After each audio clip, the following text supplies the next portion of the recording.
ওনার বাবার নামে স্কুল আছে, ওনার মার নামে মাদ্রাসা করেছে। আমি একটা কথাই আপনাদের মাধ্যমে জানতে চাই, আমার লিডারের নামে একটা মেডিকেল কলেজ আলহাজ তমিজউদ্দিন সাহেব এমপির নামে আমরা চাই। আলহাজ তমিজউদ্দিনের বাবার নামে স্কুল, মার নামে মহিলা মাদ্রাসা সবকিছুই আছে। ধামরাইতে আলহাজ তমিজউদ্দিনের নামে আমরা একটা মেডিকেল দেখতে চাই, আবার মেডিকেল কলেজ সাথে থাকতে হবে। আজকে রাতেও আমি চিন্তা করেছি না, একটা হাসপাতাল যদি করার সুযোগ দেয় তাহলে এক সাইডে না রেখে, আমার গ্রামের দিকে না রেখে, এটা মোটামুটি মাঝামাঝি পয়েন্টে নিলে আমার উপজেলার একটু বেশি উপকার হবে বোধহয়। আমরা একটা কথাই উনি বলেছে, আলহাজ তমিজউদ্দিন সাহেবও বলছে মাদক। আমরা প্রথম আলহাজ তমিজউদ্দিন সাহেব ধামরাইতে এমপি হওয়ার পর থেকে মাদকের সাথে সে যুদ্ধ করবে।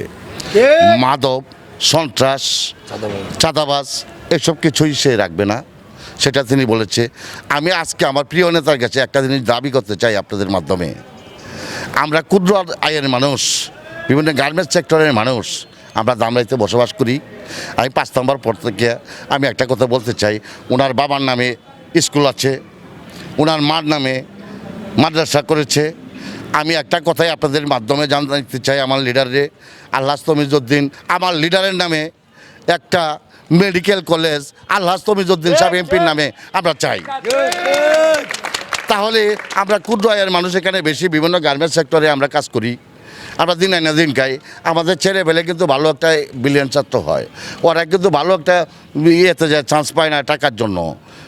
টাকাওয়ালারা কী করে সিট কিনে নিয়ে নেয়। আর এখন আর আমার এমন একটা তাকে এমপি বানাইতেছি, তার কোনো দুর্নীতি পাবেন না। সে 3 বারের উপজেলা চেয়ারম্যান ছিল, তার বেতনটা পর্যন্ত কোনো সময় নেয়, আপনি জিজ্ঞাসা করতে পারেন। তার বেতনটা তার স্কুলে, তার মাদ্রাসায়, বিভিন্ন মসজিদে সে দান করেছে। আমার নিজের হাতে ভাই, এই করোনার সময় আপনারা দেখেছেন, আমার হাতে আমি ভ্যান গাড়িতে আইনে, যেটা আওয়ামী লীগ পেশি সরকারেও অনুদান দেয় নাই ভাই। ওনার চাইল, সর্বোচ্চ ভালো চাইল যেটা বিক্রি করে, সেটা আমরা জনগণের মাধ্যমে উনি আমাদের মাধ্যমে দিচ্ছে জনগণের কাছে। আর বেশি লম্বা করবো না, এই বলে আমার সংক্ষিপ্ত বক্তব্য এখানে শেষ করছি। আসসালামু আলাইকুম। তারা আমাদেরকে একটা জিনিসই বলছে যে আলহাজ তমিজউদ্দিনের বাবার নামে স্কুল, মার নামে মহিলা মাদ্রাসা সবকিছুই আছে। ধামরাইতে আলহাজ তমিজউদ্দিনের নামে আমরা একটা মেডিকেল দেখতে চাই, আবার মেডিকেল কলেজ সাথে থাকতে হবে। এইটাই জনগণ আশা করতেছে। আশা করি আমাদের নেতা আলহাজ তমিজউদ্দিন কাকা জনগণের প্রত্যাশা পূরণ করবে, এটাই আমরা আশাবাদী। জি, আরেকটা প্রশ্ন ছিল, সেটা সাধারণ জনগণের প্রশ্ন। তারা বলছে যে যেহেতু আপনার বাবার নামে স্কুল এবং কলেজ আছে, আপনার মার নামে একটা মহিলা মাদ্রাসা আছে, তারা চাচ্ছে আপনার নামে একটা হাসপাতাল। আমি জায়গাও খুঁজতেছিলাম, কিছু জায়গাও কিনে ফেলেছিলাম। আজকে রাতেও আমি চিন্তা করেছি না, একটা হাসপাতাল যদি করার সুযোগ দেয় তাহলে এক সাইডে না রেখে, আমার গ্রামের দিকে না রেখে, এটা মোটামুটি মাঝামাঝি পয়েন্টে নিলে আমার উপজেলার একটু বেশি উপকার হবে বোধহয়। এইটা নিয়ে আমি ভাবছি। এবং আপনারা দেখবেন অল্প সময় আমার দক্ষিণাঞ্চলে কোনো কলেজ নাই, টেকনিক্যাল কলেজও নাই। আমি এখন একটু টেকনিক্যাল কলেজের দিকে আগ্রহী।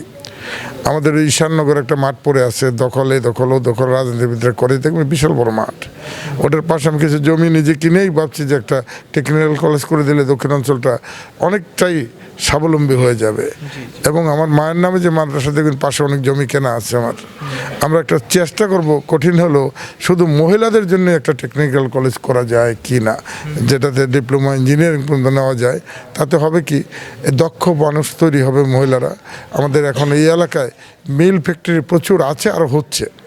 আমরা যদি একটু দক্ষ মানুষ তৈরি করে দিতে পারি, তাহলে তারা অল্প পরিশ্রমের স্যালারিটা অনেক বেশি পাবে।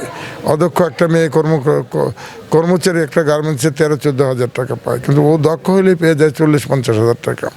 আমরা এইভাবে চেষ্টা করে যাবো আর কি, ইনশাল্লাহ।